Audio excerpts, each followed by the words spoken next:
istilah gitu ya. Ya Mas Hagil lebih paham lah kayaknya itu ya. Udah dijelaskan setiap acarita 1, acarita 2, acarita 3 dan seterusnya. Nah, event-event itu beda-beda tema ya. Setiap pertama eventnya judul temanya apa, yang kedua apa, yang ketiga apa. Dan sekarang di acarita ke-8 ini kita dapat tema yaitu pengenalan desain sprint. Gitu ya, kurang lebih teman-teman. Nanti teman-teman bisa tanya jawab, dengar terlebih dahulu, dengar cerita dulu ya, dengar pemaparan dari Kang Dito. Dan siapa sih Kang Dito? Nih saya kenalin sedikit ya. Kalau Kang Dito itu adalah UX Researcher Telkomsel. Nah ini teman-teman, jadi salah satu perusahaan bonafit ya di Indonesia maupun skala dunia gitu ya, kurang lebih seperti itu. Nah gitu ya teman-teman, jadi nggak lama-lama lagi ya, mungkin saya tadi sudah tes ya. Kang Dito dengar suara saya? Tes. Masuk. Halo Kang Dito? Ya. Oke, sapa-sapa dulu. Oke, Kang Diko gimana kabarnya? Sehat? Alhamdulillah baik. Sehat. Sehat. Halo Kang Diko? Halo. Ini kecil.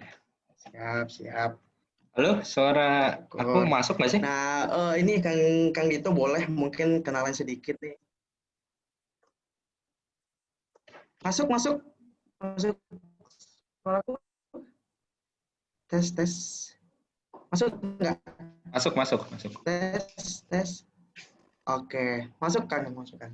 Oke, mungkin ini teman-teman sudah penasaran ya, mungkin tentang materi desain sprint. Tapi sebelumnya Kang Dito cerita dulu lah ya. Kenapa?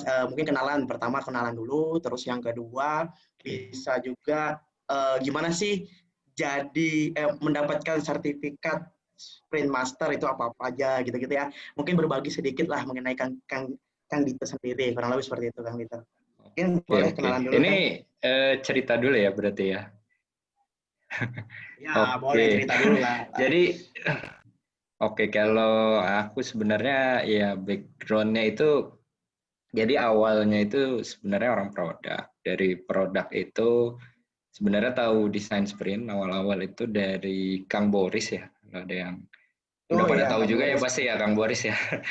Ya rata-rata udah pada kenal lah ya, pastilah udah pada kenal ya Kang Boris ya.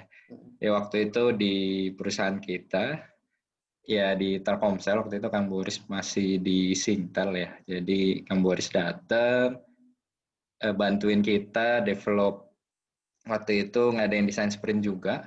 Jadi langsung di lead sama Kang Boris, terus akhirnya dari situ ya kita mulai ada lah, kita ngambil sertifikasi sih mulai dari situ. Karena dilihat, wah ini berguna banget nih desain sprint ini buat daily development kita di produk.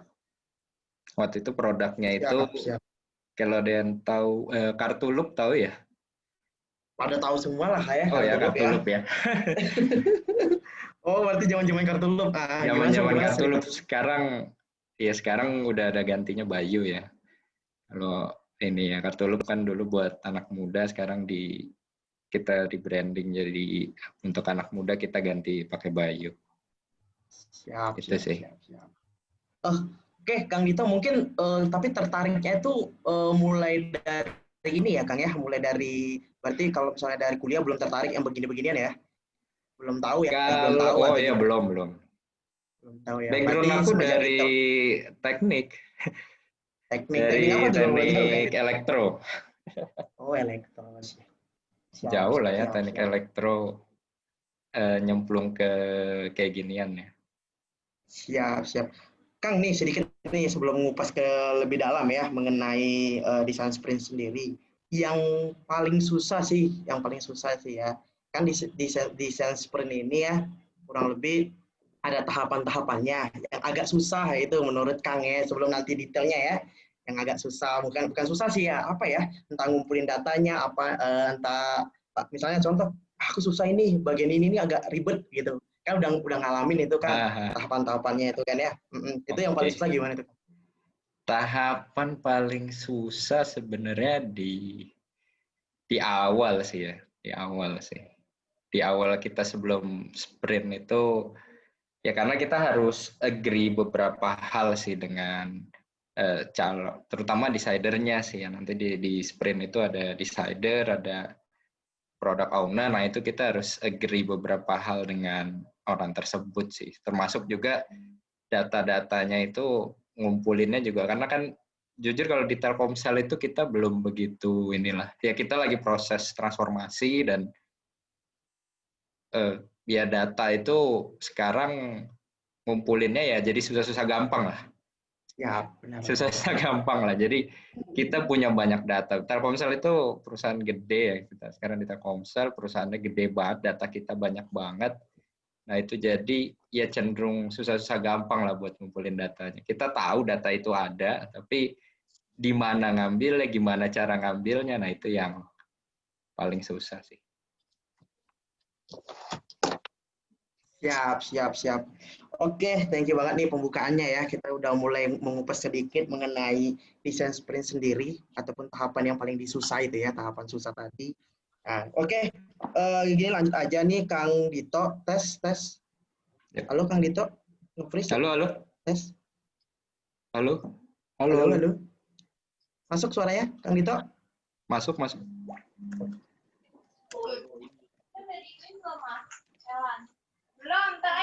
Ya. Oke. Mungkin boleh Kang Dito mulai memaparkan presentasinya, kalau ada dipaparkan langsung aja biar teman-teman boleh ngelihat mulai dari awalnya, tahapan-tahapannya, mungkin apa gimananya ya. Dari teman-teman bisa ngelihat dan kita mungkin belajar bareng-bareng dari sini ya teman-teman ya. Jadi teman-teman nanti boleh didengarkan terlebih dahulu. Kalau untuk tanya jawabannya ada sesinya ya. Habis pemaparan mungkin ada sesi tanya jawab nih.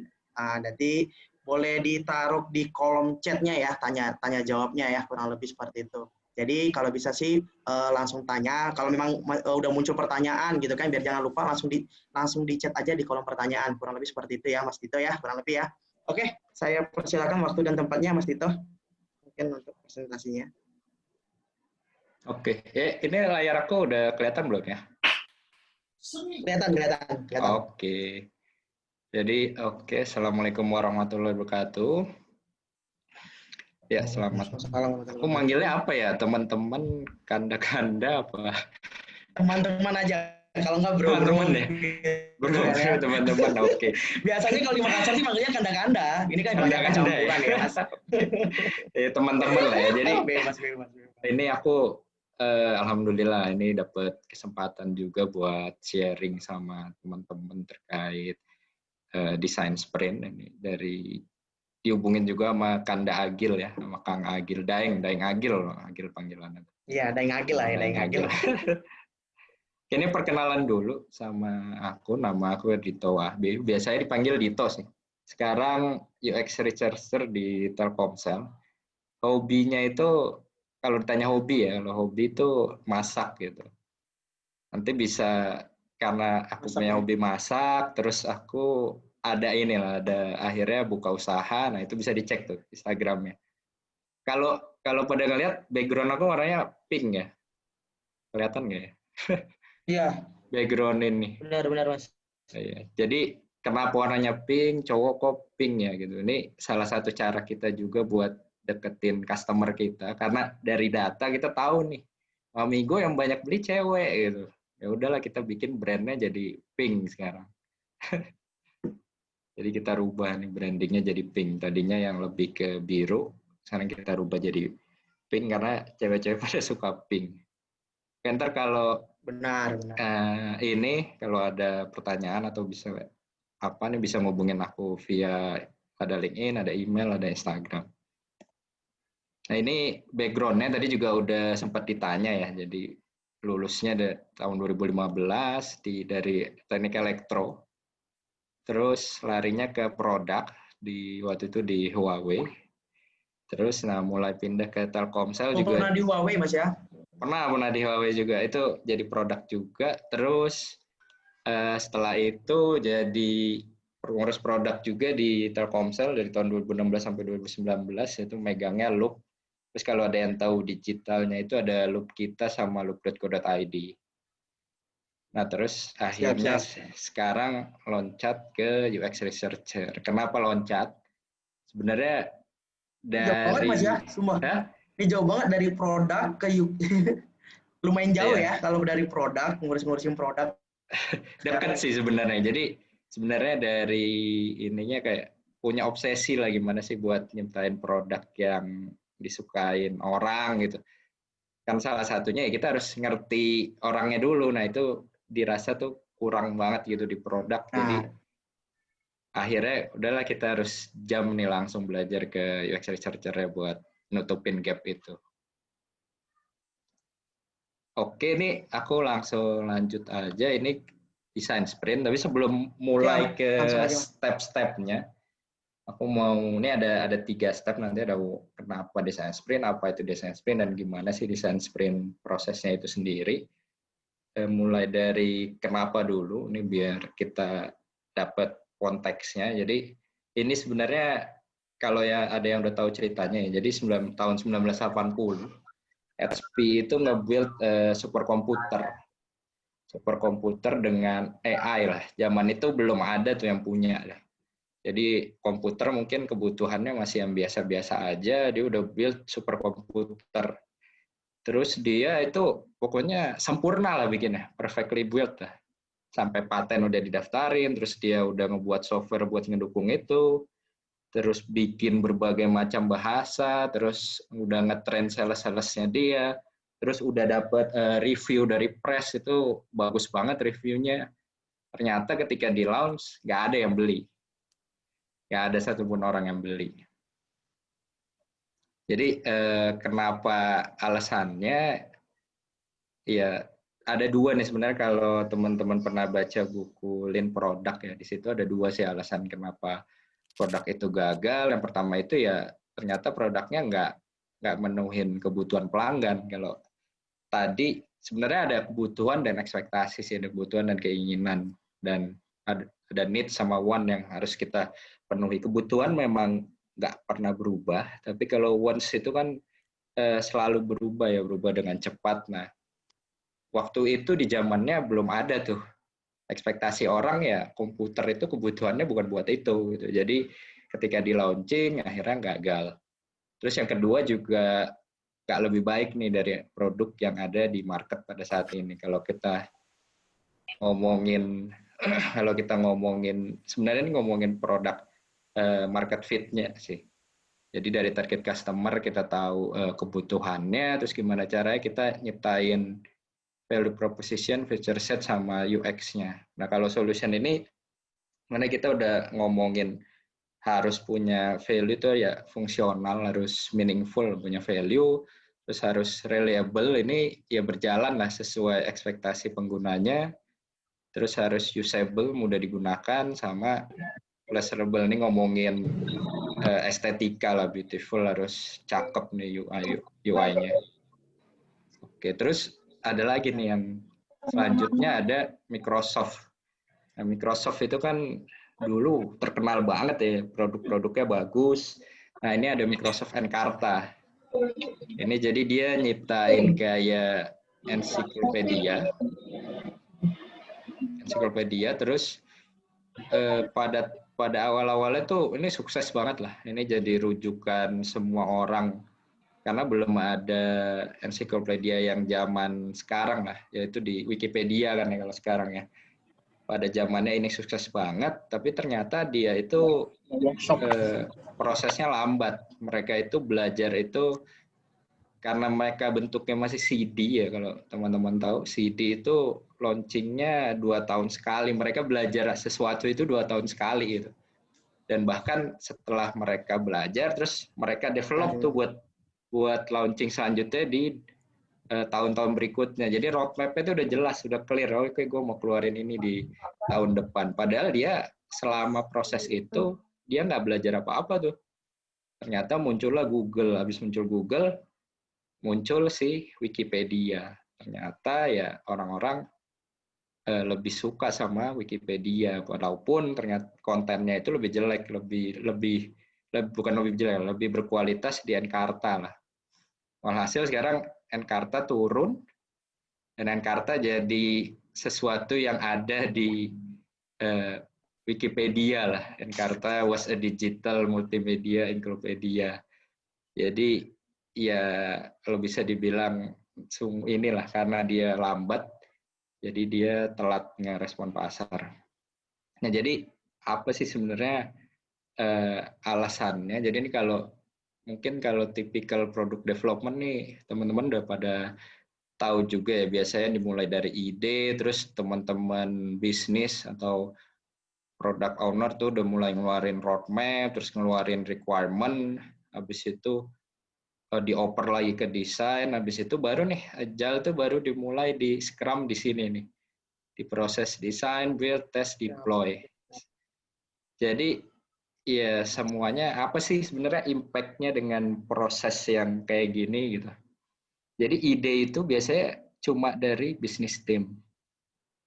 Padahal kalau boleh jujur ya, makanya engineering itu source of idea yang paling bagus sebenarnya ketika ya dia tahu apa yang lagi ngetrend, apa yang bisa di-build, apa yang nggak bisa di-build. Terus UX juga datangnya biasanya telat. Oke, gue punya requirement ini. Terus tolong launching udah ada roadmap-nya nih segini-segini, ini tolong di launching. Wah, hasilnya apa? Customer validasi belakangnya belakangan. Datangnya belakangan. Ketika udah detail requirement udah jelas, semua dibuat, baru validasinya datang belakangan. Hasilnya ya low speed to product release, jadi lambat lah product release-nya. Padahal ekspektasi customer itu berubah-ubah terus, itu berubah banget cepat. Contohnya tadi yang Encarta, tadinya dia pakai CD, ekspektasinya ya sekarang semudah ya udah gua Google aja gitu, kenapa gua harus pakai CD lagi, yang berhasil diisi sama Wikipedia. Jadi kalau kita bicara inovasi ya, inovasi kan sweet spot ya, ini mungkin sering banget lah dibahas antara tiga hal ini, antara human, teknologi, sama bisnis. Tapi gimana caranya kita itu bisa, kalau tiga hal ini kan harus kolaborasi ya, nggak mungkin dari tim bisnis harus apa yang menghasilkan duit, teknologinya gimana, Iya. terus human-nya gimana gitu kan.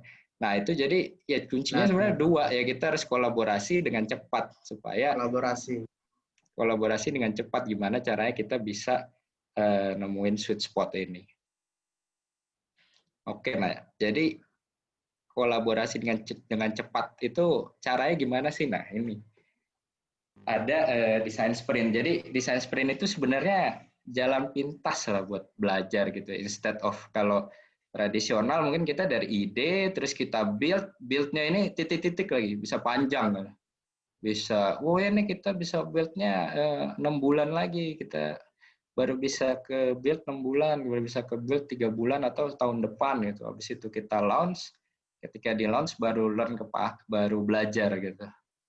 Nah dengan desain sprint itu kita bisa jalan pintas lah. Jadi ini kayak kerangka kerja untuk menciptakan dan validasi ide dengan prototipe yang dapat memecahkan tantangan bisnis. Nah ini kalau ditanya garis besarnya desain sprint apa sih, sebenarnya ada 3 tahap. Pertama kita pahami bisnis, user, sama teknologinya, sama kita sepakat nih sama oke ini problemnya ini.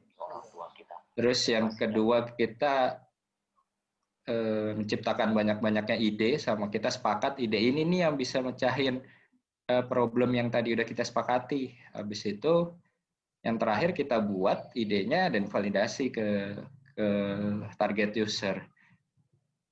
Secara garis besar ya desain sprint ini kolaborasi lebih bagus, terus inovasi with no hard feeling. Jadi biasanya kan kalau produk-produk itu ada orang punya ide terus bikin produk detailnya, bikin prototipenya detail banget.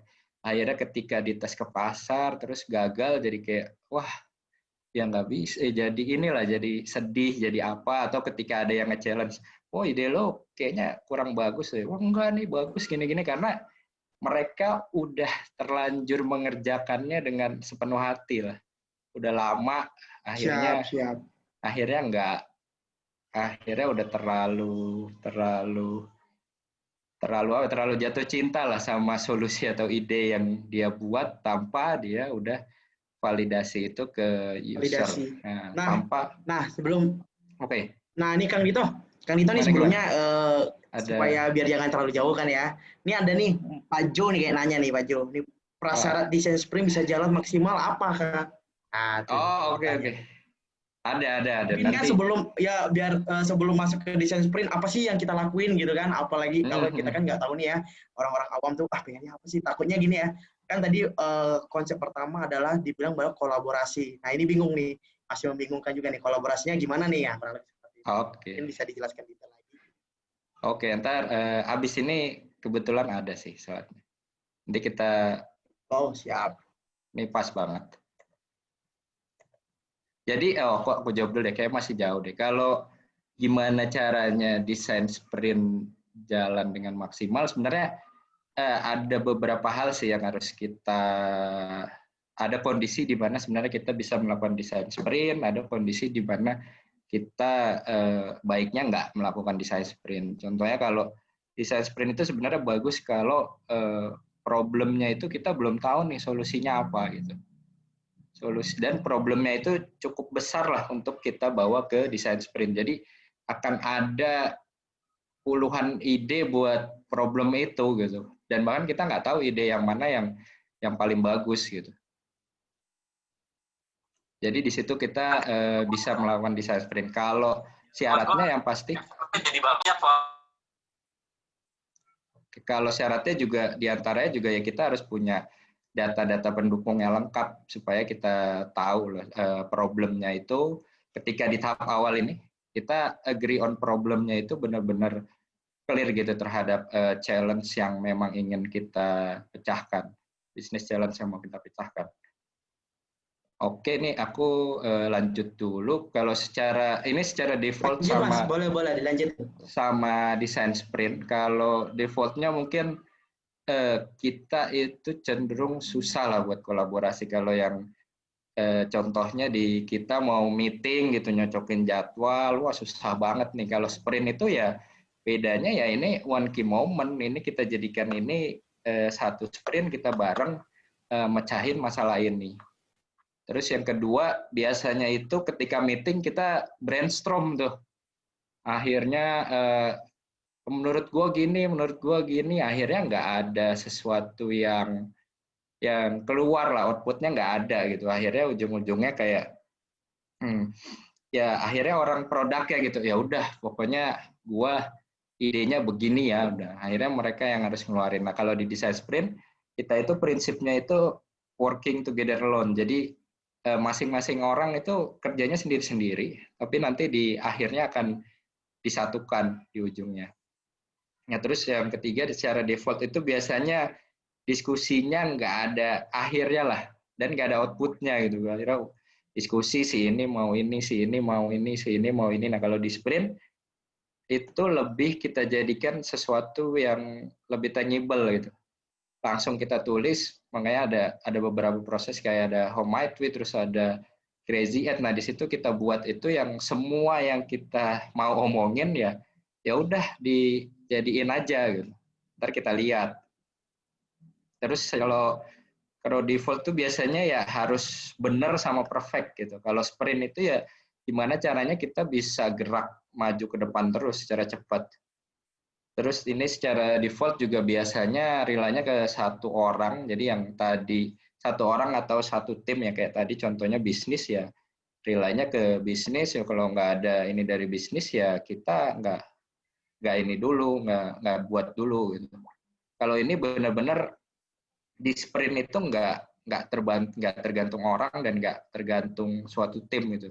Jadi ya tergantung di sprint tim itu sama challenge yang mau kita pecahin. Nah terus ini yang terakhir juga biasanya kita harus buat detail requirement, karena aku juga pernah di produk di awal-awal, jadi kita biasanya harus bikin tuh produk requirement-nya apa, ininya apa, terus kita ajuin baru di build gitu. Kalau di sprint itu aku sukanya nyebutnya sih fake it sih, ya kita palsuin aja sebelum kita benar-benar build hal itu, kita buat detail requirement-nya, kita bikin aja sesuatu yang palsu gitu.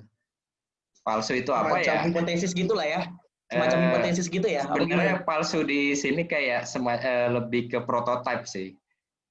Jadi Prototype. ya kita palsuin aja dalam bentuk prototype itu. Oke. Nah, sprint itu terakhir fun. Ini sebenarnya gimana caranya kita gimana caranya kita di Telkomsel ngebawa orang-orang ini kan sprint. Kalau Telkomsel itu kan mungkin identiknya dulu kayak ya ini masih big company, korporasi gitu ya. Gimana kita cara ngebawanya biar orang mau ikut sprint ini biasanya kita iming-imingin dengan makanan. Jadi kalau sprint itu banyak makanan, banyak pokoknya semuanya aman lah. Terus kita biasanya ngebuk ruangan di luar juga, jadi cari suasana baru. Jadi lebih kayak ini juga kita adain aktivitas kalian di luar. Jadi memang kalau gimana caranya ngerubah mindsetnya kita biasanya awal-awal ya kita bikin ya sprint itu fun loh. Nanti bakal banyak makan, banyak keseruan bareng-bareng. Oh, ini ada yang agil nih di sini nih. Oke, nah tadi kalau ditanya sebenarnya kapan sih kita harus Ya benar. persiapan sprint, kapan sih kita nggak sprint gitu ya. Sebenarnya sprint itu bagus buat kalau kita butuh alignment atau kita susah nih buat kick off suatu project gitu. Jadi kita dari designer atau dari product owner ini kita nge-create satu visi yang sama nih antara tim yang lain. Karena kan biasanya ya susah lah buat ketemu sama developernya, buat ketemu sama desainernya. Nah, dengan sprint ini kita align nih. Jadi yang sprint ini bisa align. Terus yang kedua itu waktunya nggak cukup nih. Kita ada challenge, terus decision makingnya belum dibuat. Ya udah oke, kita sprint aja nih buat nge-speed up prosesnya. Terus yang ketiga ada problem atau ada roadblock lah. Jadi roadblocknya ini juga harus di unstuck nih. Jadi cukup besar lah, bukan kayak sekedar kita punya masalah nih kayak masalahnya di navigasi gitu udah tahu masalahnya di information architecture atau di navigasi ini harus kita ganti ya itu masalahnya jangan yang terlalu kecil seperti itu tapi kayak misalnya kita punya masalah ini retensi aplikasi kita nurun ya atau aktif user kita nurun. Oke, kita cari ide yuk buat ngesolusin gimana caranya biar naik nih aktif usernya. Terus yang keempat itu setelah dapat new insight. Jadi dari biasanya itu ini juga kepake banget. Jadi kalau di sprint, kalau di offline itu biasanya kita tempel-tempelin nih hasil user research yang udah jalan atau existing produknya gimana itu kita tempel-tempelin di dinding. Jadi orang jadi terinspirasi lah. Oh sekarang kayak gini. Oh ini bisa ada potensi ide ini, ada potensi ide ini gitu. Nah ini biasanya di share-nya sama user research. Nah kapan sih kita nggak harus sprint ya? Kita belum punya user research yang kuat gitu. Jadi kita belum tahu nih customer-nya kayak apa gitu. Kita bisa ini kalau kayak gini ya kita harus research dulu sih bagusnya. Terus yang kedua kalau kita udah punya clear direction, kalau memang udah ada sesuatu yang jelas produknya nih mau dibuat apa ya udah dan sprint nggak akan merubah hal itu ya itu tinggal kita lakuin aja kita sediain waktu aja buat ngedesain hal tersebut. Ini yang ketiga juga kalau kita nggak dapat leadership ya karena nggak akan merubah apa-apa. Oke, nah ini kita lanjut ke desain sprint prosesnya. Ini kalau Google desain sprint ya ada tahapnya ada 1, 2, 3, 4, 5, 6. Ada 6 ya, ada understand, define, diverge, decide, prototype, sama validate. Mungkin kalau banyak juga yang ngelakuin misalnya oke kita mulainya dari tahap diverge saja gitu. Diverge sampai validate aja biasanya itu kalau kita memang udah agree nih. Kita udah understand-nya itu user needs-nya udah tahu lah, terutama buat yang isinya mungkin yang user research-nya udah clear banget, jadi kita udah tahu masalahnya apa, udah setuju semua, ini bisa langsung ke divert sih biasanya. Tapi kalau biasanya yang jarang kolaborasi gitu, ini kita baru kolaborasi nih, jarang ketemu, itu biasanya kita mulainya dari tahap understand sama define dulu, karena ini penting banget sih buat alignment satu tim sprint itu. Tapi kalau memang kita biasa udah kolaborasi sama sprint team itu, biasanya kita udah align dan tinggal nge-produce possible ide aja sebanyak-banyaknya, itu kita bisa mulai dari diverse ini. Oke, ini yang desain sprint tadi ada, ini udah ya. Nah, ini kalau prosesnya in detail, jadi ya kalau sprintnya sendiri itu dibagi jadi dua ya, ada pra sprint, ada sprint day, sama sebenarnya ada iterasi satu lagi. Tapi sebelum pra sprint itu penting banget kita punya kalau dimasak itu kayak bahan apa ya, bahan masaknya lah ya, kayak bumbu-bumbunya, bahan-bahannya itu harus lengkap gitu. Nah ini di tahap ini nih, bahkan sebelum pra sprint dimulai gitu, kita harus kolekin. Ini tergantung ya, misalnya kita masuk ke Prasprint gitu, ternyata datanya kurang lengkap nih. Nah, itu kita harus ngelakuin user research lagi, berarti mulai dari gimana sih targeted segmennya, terus customer journey map-nya gimana, bisnis data performance gimana, kompetitor analisis juga gimana, karena ini berguna banget buat bahan-bahan ketika ngelakuin sprint. Nah, di Prasprint ini, biasanya kita harus agree nih sama stakeholder-nya nih. Kita mulai sprint challenge, sebenarnya apa sih yang membuat mereka tuh nggak bisa tidur lah ibaratnya setiap malam nih, wah nih gue kepikiran nih ada KPI ini nggak bisa tidur gitu. Terus bisnis goal matrix-nya apa sebenarnya, nah itu biasa sama typical user journey-nya gimana sih terhadap biasanya di aplikasi itu. Nah itu biasanya kita buat user journey awal untuk draft-nya. Lalu kita bisa decide sprint team sama, nah ini secondary data, ini sebenarnya berhubungan sama yang user research tadi. Jadi kita mulai ngumpulin nih secondary datanya, bahkan sampai flow-nya sekarang gimana sih aplikasinya dan desainnya gimana, itu juga boleh kita kumpulin di sini. Nah ini yang terakhir kita prepare tools, karena sekarang kan remote ya, jadi mostly sih sebenarnya sekarang Miro. Terus di sprint day-nya itu ntar ada understand ini ada pecahannya lagi, ada challenge yang udah disepakati, nanti kita brief lagi ke tim. Terus dari challenge yang udah disepakati itu kita bikin how might we buat tahu key challenge-nya, sama ini didapetnya dari lightning talk. Terus ada tahap define, diverse, decide, prototype, sama terakhir di validasi. Oke, nah ini tipikal sprint team. Jadi kalau ditanya tadi kan inovasi itu gimana caranya kita kolaborasi dengan cepat ya untuk untuk nemuin sweet spot-nya ya. Jadi ya mau nggak mau ya 3 hal itu harus ada di satu sprint ini gitu. Nah ini yang penting itu juga kita jangan sampai kita nggak ngebawa troublemaker juga. Troublemaker ini kayak orang yang kalau kita punya ide atau punya apa, sebenarnya dia nggak setuju lah. Dia nggak setuju sama kita atau nggak setuju sama plan-nya, atau sering inilah apa ya, debat kali ya, sering debat ya. Karena ini justru penting banget nih buat ngasih view lain dan point of view lain di waktu kita desain sprint. Dan juga penting banget buat next step-nya kita jadi align sama orang tersebut gitu. Terus desain sprint itu ya ada ground rules-nya lah, ada ya ini ada no device rules.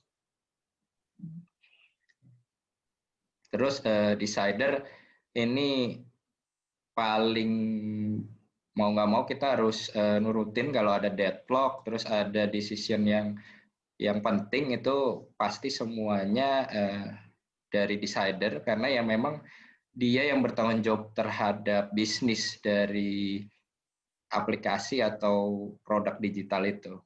Terus yang terakhir ya kita harus percaya prosesnya gitu, harus percaya sprint fasilitator gitu. Semua yang kita lakuin itu sebenarnya ada alasannya lah. Dan yang bertanggung jawab itu sprint master. Ini biasanya ini kita komunikasiin di awal sih biar orang yang ikut sprint paham. Dan ini terutama yang no device rules ini cenderung susah diterapin, dan biasanya kalau ada misalkan ada telepon atau mau ada kepentingan mendadak dari bos, itu biasanya kita izinin oke, tapi di luar ya, jangan di dalam ruangan. Ini tahap yang pertama, understand itu tadi sebenarnya di pra-sprint ini yang kita agree lah sama decider atau sama product owner-nya. Jadi apa sih sebenarnya dari sprint ini, apa nih yang mau kita solve gitu. Challenge itu biasanya ya something real yang memang harus di-deliver, terus harus inspiring buat di-solve, terus clear, sama harus ada time frame-nya, harus jelas nih. Kapan sebenarnya ini mau di launching gitu. Ini contohnya desain a simple experience of vegetable marketplace untuk female 30-45 tahun di Q1 2021. Nah, ini jadi sprint challenge itu biasanya kita debrief lagi sewaktu sprintnya mulai. Sebenarnya sebelum sprint mulai itu ya ada tipsnya sih, kita biasanya ngelakuin icebreaker dulu biar masing-masing orang ini mau berhenti, karena sprint team itu biasanya banyak juga yang belum jarang ketemu ya, karena kan tadi aku bilang kalau memang mau sprint ini, desain sprint ini sebenarnya maksa kita buat kolaborasi, jadi banyak yang tadinya mungkin belum berkolaborasi, belum biasa ngobrol, nah itu kita bikin set icebreaker dulu nih supaya mereka mau cerita satu sama lain. Nah, terus di tahap understand ini apa sih sebenarnya yang paling penting tuh yang how might we ini sebenarnya. Jadi biasanya kita jelasin dulu nih how might we apa. Jadi kalau how might we itu kalau di Miro ada semacam post-it juga ya, post-it. Nah, kalau di offline biasanya kita pakai post-it, terus kita tulis how might we di atas. Terus biasanya kita dengerin nih pas sesi lightning talk ngomong apa sih, dan itu kita reframe jadi suatu challenge gitu. How itu lebih, ini ada penjelasan dari how might we, jadi how itu lebih sesuatu yang kita belum tahu nih apa sih sebenarnya solusinya atau jawabannya. Terus might ini lebih ke menunjukkan bahwa bakal banyak possible solution loh buat hal ini. W itu lebih ke kolaboratif. Nah, ini ada what's the idea juga, karena how might we itu lebih dengan pernyataan how might we itu lebih membuat orang terinspirasi buat ngeluarin berbagai macam solusi. Nah, ini how might we jadi harus singkat, terus satu ide per sticky note, terus nggak boleh terlalu lebar atau terlalu sempit. Terus yang paling penting terakhir adalah ya harus ditulis gitu. Jadi sebenarnya kita kalau saran aku ya biasanya kita nggak terlalu penting mikirin, how might we gimana ya nulisnya, gimana ya ininya. Nggak usah terlalu ini, biasanya ke sprint timnya yang penting ya ditulis. Kalau nggak ditulis ya nggak bisa di vote, nggak bisa dilihat sama yang lain.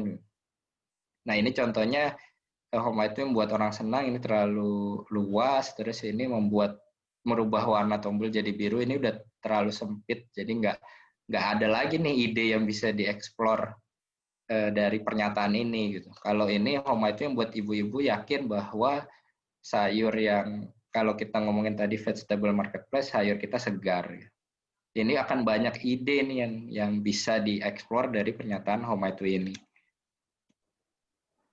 Nah, ini ada homemade teknik, sebenarnya ada 10 teknik sih, kayak ada perkuat yang sudah bagus, hilangkan yang buruk, eksplorasi kebalikannya, pertanyakan asumsi, buat hal-hal yang ekstrim. Nah, ini biasanya kita lihat dari suatu insight atau perspektif. Nah, ini contohnya gitu ya. Ini ada insight, ibu-ibu setiap hari harus keluar membeli sayur ke tukang sayur di pasar komplek rumahnya. Yang paling disuka dari tukang sayur karena banyak pilihan, bisa belinya sedikit-sedikit dibanding di supermarket harus banyak sayurnya. Namun dia kesel kalau di tukang sayur suka kadang-kadang udah nggak segar.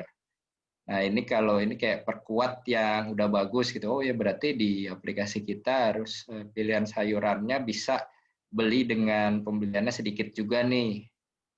Terus explore kebalikan, Apa ya? Sayur yang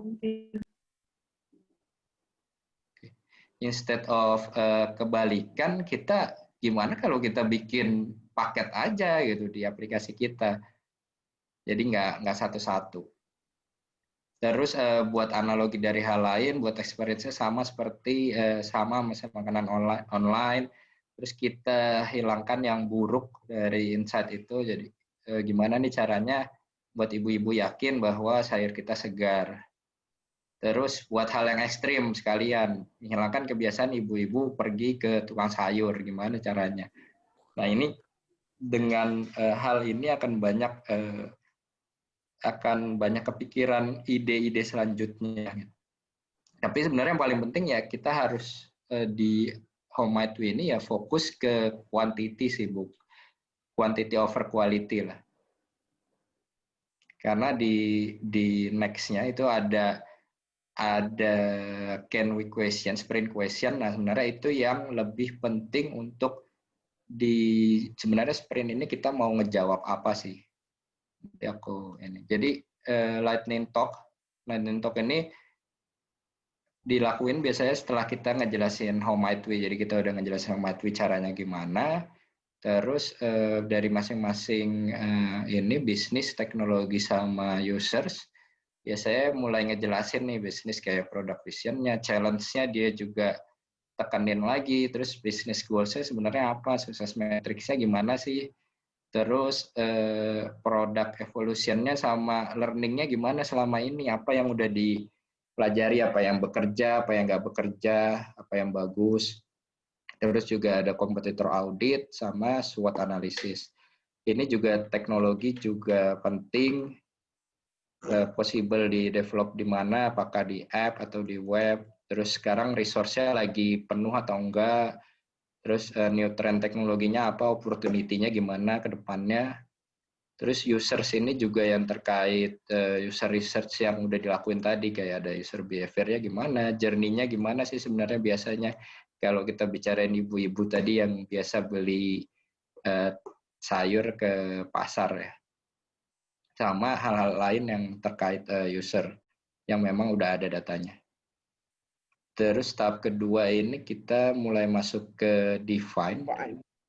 Jadi kalau define itu kita udah mulai agree nih ke suatu masalahnya.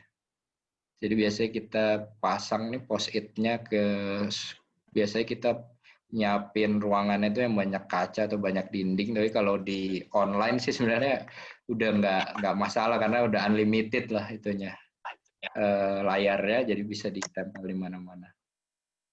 Terus kita biasanya duplikat yang sama. Kalau memang home white waste sama, kita duplikat, terus kita grouping idenya, kita cari pattern sama kategorinya. Terus kuncinya juga di sini kita berharap semuanya itu satu tim ini ngebantu nih buat nge-rearrange post-it-nya biar mereka baca. Sebenarnya tujuannya apa? Biar mereka baca satu-satu kalau oh ini ya, oh ini benar juga nih home itu kayak ini. Jadi dia tahu secara general. Terus selanjutnya dilanjutin sama voting, dikasih dot setiap orang. Terus ini nggak masalah mau dotnya mau dipunya sendiri atau di-put di punya orang lain, dan itu bisa sebanyak-banyaknya di How Might We itu kalau memang kita merasa kalau ini nih harus challenge ini harus kita tackle. Tipsnya apa? Jadi tipsnya itu kita harus ngasih tahu partisipan nih kalau dia harus mikir secara strategis, karena ini akan ngaruh banget nih buat yang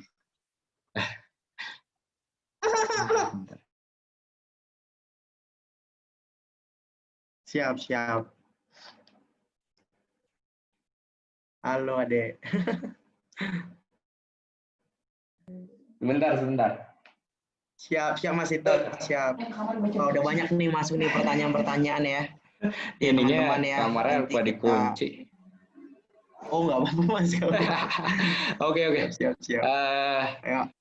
Lanjut. Terus kita harus ngasih tahu nih tim membernya nih harus mikir secara strategis lah, karena ini yang akan kita fokusin nih buat next prosesnya gitu. Ini tips buat dots number-nya. Jadi sebenarnya mungkin akan banyak yang nanya juga, biasanya berapa sih dots number-nya? Kok ada yang nyaranin segini, ada yang nyaranin segini, beda-beda ya nyaranin dots number-nya. Jadi biasanya rumusnya nih kita tergantung sprint timnya ada berapa. Terus ada berapa How Might We sih sebenarnya yang di-post setiap orangnya. Terus kita bagi 2. Nah, itu total dots yang kita kasih ke seluruh partisipan. Jadi misalnya kalau ada sprint membernya ada 7, terus post-it-nya ada 10, berarti 7 kali 10, per orang ada 10, misalnya rata-rata 7 kali 10, 70, bagi 2, 35. Terus 35 kita bagi jumlah sprint timnya tadi, 35 bagi 7, jadi 5 setiap orang dapatnya, dots number-nya. Nah, terus setelah kita How Might We itu biasanya kita lanjut ke long term goal-nya. Jadi ini kita mikirin super optimistik lah sebenarnya dalam target waktu tersebut. Kita mau jadi apa sih? Dan, ini contohnya dalam 6 bulan ke depan aplikasi ini akan menjadi tempat ibu-ibu untuk mendapatkan sayur segar setiap harinya dengan mudah tanpa repot. Nah, jadi ini buat nge-inspirasi sebenarnya apa sih goals-nya ketika kita mau launching aplikasi ini atau mau launching solusi atau ide ini. Nah, ini nanti voting-nya, jadi setiap partisipan nanti dapat 1 vote, tapi untuk keputusan akhirnya kita kasih ke decider sebenarnya goals-nya ini mau sebagai apa. Nah, ini sprint question atau biasanya can we ini lebih ke kalau tadi kita udah super optimistik terhadap proses solusi ini, selanjutnya kita super pesimistik nih. Sebenarnya apa sih yang ngalangin kita buat kalau kita maju ke depan, kalau kita bayangin oke, aplikasi ini udah aku buat, ini bakal sukses, kita buat bakal sukses, tapi apa sih yang bakal ngebuat aplikasi ini gagal? Gitu. Nah, ini contohnya can we membuat ibu-ibu dengan mudah aplikasi ini bakal gagal nih kalau menurut kita nih kalau sulit dipakai. Terus bakal gagal kalau misalkan kita nggak menggantiin peran tukang sayur, kalau ternyata ibu-ibu tetap ke tukang sayur dibandingin beli lewat aplikasi kita. Terus kita juga harus bakal gagal juga kalau kita nggak bisa ngeyakinin ibu-ibu bahwa sayuran di tempat kita ini lengkap dan tetap segar setiap harinya. Nah, jadi can we itu lebih apa sih yang membuat kita gagal dalam mencapai goals kita tadi yang udah disepakati bersama. Jadi kalau ini lebih ke kita ngasih 2 dot ke partisipan, dan ini nggak dalam can we ini nggak perlu banyak-banyak kayak How Might We tadi. Jadi karena ini udah lebih fokus, biasanya 2-3 per orang. Terus decidernya kita kasih super vote nih, kasih tiga super vote buat dia nentuin sprint questionnya. Mungkin banyak yang nanya juga kenapa sih kok dot dikasih habis itu yang nentuin ujung-ujungnya decider gitu ya. Kalau itu sebenarnya lebih ke mempengaruhi decider, lebih ngebuat decider tahu bahwa oke, aspirasi tim ini kemana sih. Kalau ini contohnya ya, ini ada aspirasi tim lebih banyak di sini, tapi sprint question yang utama nih yang ini gitu. Ini menurut decidernya, enggak, aku tetap mau yang ini, walaupun secara aspirasi tim banyak yang memilih yang kiri ini. Karena setelah kita sepakati long term goal-nya sama long term goal itu buat nentuin sprint question-nya, sebenarnya apa sih yang mau dijawab di sprint ini. Sprint question itu typically di akhir sprint itu akan kita validasi ke target user kita dan kita berharap bahwa jawabannya itu harus yes semua.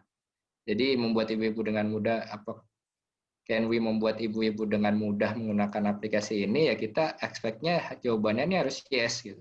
Nah, itu kita validasi di akhir. Menggantikan peran tukang sayur juga ekspektasi kita jawabannya yes. Terus can we meyakinkan bahwa sayuran kita lengkap, ini juga expect-nya jawaban kita adalah yes. Nah, selanjutnya dari ini map jadi map ini sebenarnya ada dua opsi buat ngegambarinnya. Kita bisa sebagai fasilitator bisa ngegambarinnya di awal ketika kita bicara sama stakeholder, sama decider atau product owner-nya, kita gambarin dulu mapnya, atau kita gambar sewaktu proses desain sprint itu sendiri. Sebenarnya ini tergantung maturity juga dari sprint teams kita, apakah ini ngebuat prosesnya jadi lama atau malah ngebuat sprint team ini jauh lebih tahu nih prosesnya gitu.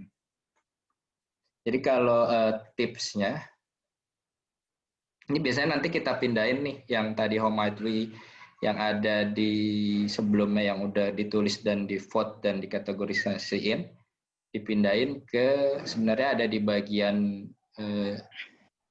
journey map yang mana sih, user map yang mana dari map yang udah kita buat. Ini buat yang decide apa yang harus kita fokuskan. Nah, ini tipsnya sebenarnya kita biasanya mulai dari ujung. Jadi kalau ujungnya misalkan mulai dari kiri dan paling ujung. Jadi kalau ibu-ibu goalsnya apa, menyediakan sayur setiap hari untuk keluarga. Nah, setelah kita udah sepakat ujung-ujungnya, biasanya tinggal kita isi nih tengah-tengahnya. Step besarnya apa sih, ibu-ibu dia dapat info dari WhatsApp group kalau ada aplikasi sayur baru yang bagus atau yang mudah, terus dia download, terus minta diajarin misalnya sama anaknya, terus habis itu dia ada yang mikirnya mau masak apa ya, atau ada yang langsung milih sayur, terus nentuin jadwal kirim, menerima sayur, terus baru di sini mencapai goals-nya dia. Nah, setelah itu biasanya kita nentuin nih sukses matriksnya.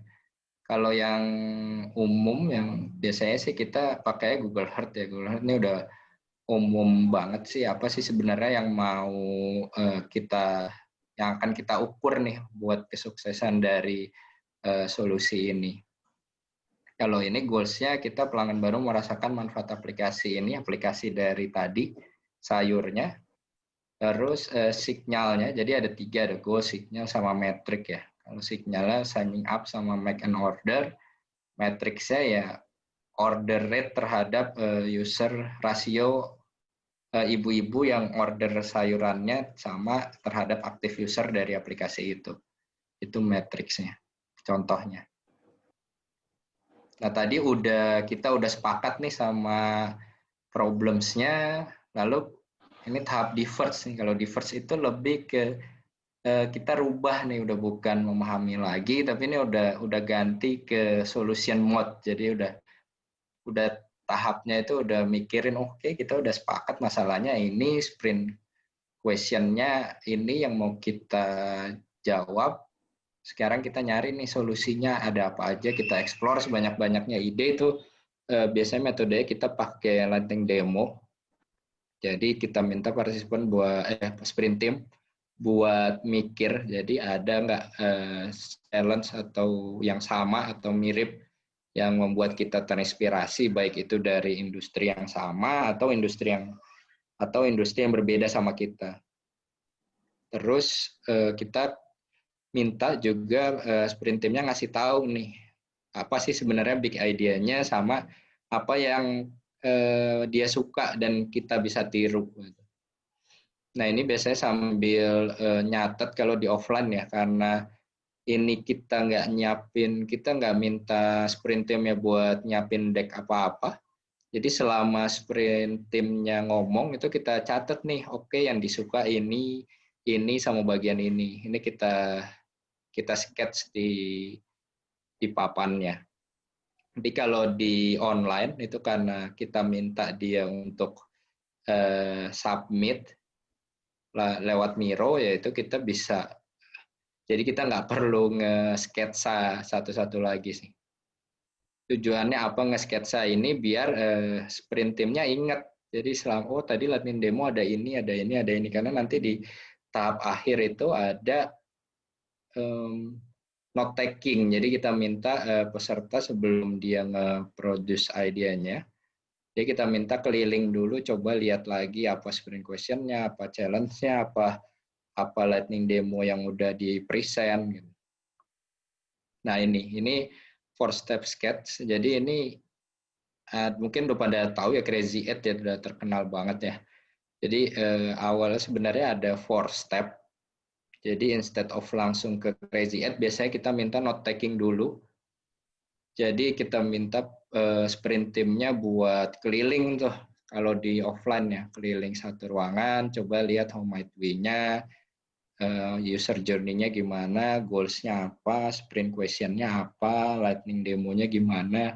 Pokoknya semuanya lah kita minta dia capture. Tujuannya apa? Biar dia udah mulai explore nih idenya bakal apa ya. Terus lanjut doodling, jadi ini lebih ke idea mode. Jadi kita minta pesertanya udah mulai bisa coret-coret, tapi belum Crazy 8 ya. Jadi dia udah mulai nyatuin apa yang dia tulis dari sekeliling dengan pemikiran dia gitu. Nggak ada yang salah, kita ngasih tahu nggak ada yang salah dengan cara dia nulis atau gimana. Ini benar-benar bebas. Jadi coret-coretan, silakan coret-coret aja bakal ngasih ide apa. Lalu lanjut ke Crazy 8. Jadi udah mulai tangible, mulai nyata ya udah sekarang Crazy 8 di sketch 8 ide dalam 8 menit. Terus lanjut ke solution sketch, lebih ke detail idenya dari sprint teamnya. Nah ini Crazy 8 ya contohnya. Ini selama Crazy 8, selain kita minta juga dia keliling sebelumnya, biasanya kita remind lagi nih goals-nya, insight-nya, terus how might we-nya. Jadi di Crazy 8 ini bukan 8 flow, tapi benar-benar 8 different konsep atau ide. Lalu di Crazy 8 ini masing-masing orang nanti present sama provide nih, masing-masing orang dikasih beberapa 3 dots buat waktu Crazy 8 ini. Nah, habis itu ke solution sketch. Solution sketch ini lebih untuk kenapa kita solution sketch ini lebih final idenya, final prototype-nya, final solution-nya lah. Ini bakal jadi kerangka utama nih yang bakal dijadiin prototype.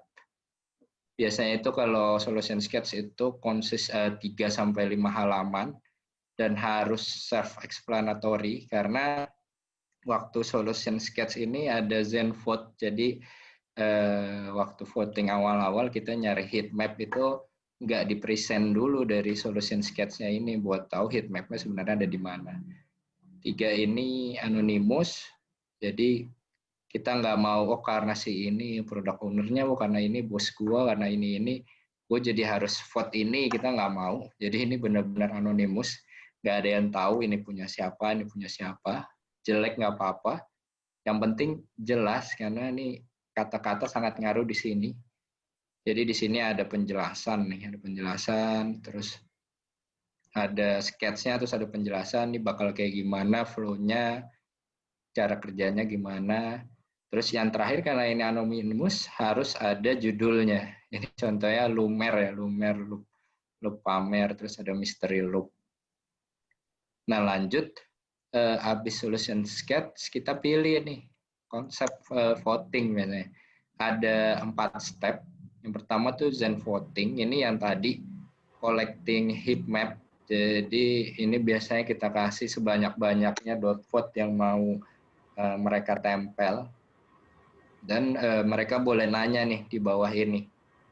Ini yang ini ya, atau kalau mau yakinin kalau ini yang idenya apakah kayak gini, kalau ada pertanyaan nih bisa ditempel di bawah sini. Terus habis Zen voting lanjut ke speed ke kritik, ini lebih ke perannya fasilitator sih. Highlight apa aja yang heat map-nya banyak, terus kita biasanya juga big idenya kita capture di atas ini, kita tempel nih. Oke, ini detailnya, tapi big idenya itu dia ini loh, ini diskon, ada tax base, ini kita capture, kita taruh di atas biar semakin jelas. Habis itu setelah dijelasin juga, nah ini habis itu kreatornya udah mulai boleh nih ngejelasin idenya masing-masing di tahap ini. Sama sambil dia ngejawab pertanyaan yang ada di bawah dari sprint team lainnya. Setelah dijelasin, satu-satu ngejelasin solusinya apa, terus lanjut ke straw poll. Nah, straw poll ini jadi masing-masing orang kita kasih 1 dot, dan vote-nya kan biasanya kalau yang lain ya udah vote gitu, bareng-bareng gitu. Nah, kalau ini kita nggak boleh kayak gitu, karena kita nggak mau terpengaruh sama yang lain, karena ini udah ultimate terakhir banget apa yang solusi mau dibawa. Kita harus sepakati dulu, jadi kita kasih waktu 1 menit, dan biasanya kita minta dia tulis di kertas nih apa yang mau di vote gitu, biar jujur dia nggak bakal ganti votingnya gitu. Jadi di vote-nya secara bersama-sama. Oke, lanjut dari situ, habis itu setelah tahu tim lebih ke arah mana, super vote di decider nih ngebuat final decision. Biasanya kita kasih 3 juga sih sebenarnya. 3 itu sebenarnya terserah dia mau pakai semua apa 1 atau hanya 2. Jadi nanti di ujungnya nanti kita diskusi nih, ternyata 2, oke berarti kita mau ngebawa dua-duanya buat divalidasi atau gimana. Nah itu diomongin lagi sama decidernya. Nah ini terakhir tahap prototype. Setelah kita sepakat nih sama solusi atau ide yang mau dibawa, biasanya kita ngebuat user test flow-nya nih, gimana caranya kita mau validasi idenya sih. Ini buat simple test, jadi gimana cara kita skenario-nya bakal kayak gimana nih buat ngevalidasi ide yang udah kita buat. Jadi karena ini memang kolaborasi ya, biasanya kan kalau hal ini ya udah serahin aja ke user research-nya gimana caranya ngevalidasinya. Tapi di design sprint ya karena kita kolaborasi, semua berhak ngeluarin pendapat nih. Biasanya kita kasih kesempatan buat coba bikin skenario 6 tingkat atau lebih dari itu nggak apa-apa, gimana validasi idenya bakal berjalan. Biasanya kita mulai dari realistic entry point. Jadi contohnya kalau aplikasi baru ya pasti Play Store atau WhatsApp chat ya. Kalau tadi contohnya ibu-ibu, karena kita punya belief kalau ibu-ibu ini dari WhatsApp chat gitu ya, ngobrol atau gosipnya. Jadi mulai dari situ, atau bisa juga dari FB Ads. Jadi entry point-nya lebih realistik, jadi nggak langsung tiba-tiba masuk aplikasinya. Terus ideal ending-nya apa sih dari tes ini? Apakah beli sayur subscription-nya, apa nge-refer ke ibu-ibu lain gitu. Setelah itu diisi, baru isi tengahnya. Jadi mulainya dari end sama start-nya dulu. Nah, jadi kenapa sih kita bikin prototype ini ya? Jadi kalau bahasanya itu lebih ke Goldilocks, pas lah. Quality-nya itu pas. Ini kalau ada lihat grafiknya ya, realness-nya itu jangan not real enough, jadi jangan kayak bohongan. Jadi kita ngebuatnya harus just right nih. Jangan sampai kita ngebuat prototipe-nya juga ngebuang-buang waktu, karena ini sesuatu yang akan kita validasi lagi ke pelanggan gitu, ke target user. Kenapa kita ngelakuinnya harus buatnya Goldilocks? Sebenarnya buat ngindarin hal ini nih. Ini ada grafik waktu sama keinginan kita buat berubah gitu ya. Kalau sprint ini sebenarnya buat ngindarin hal itu gitu. Biasanya kalau orang punya ide, orang udah punya suatu ide tuh biasanya dia makin lama tuh makin getol sama idenya gitu.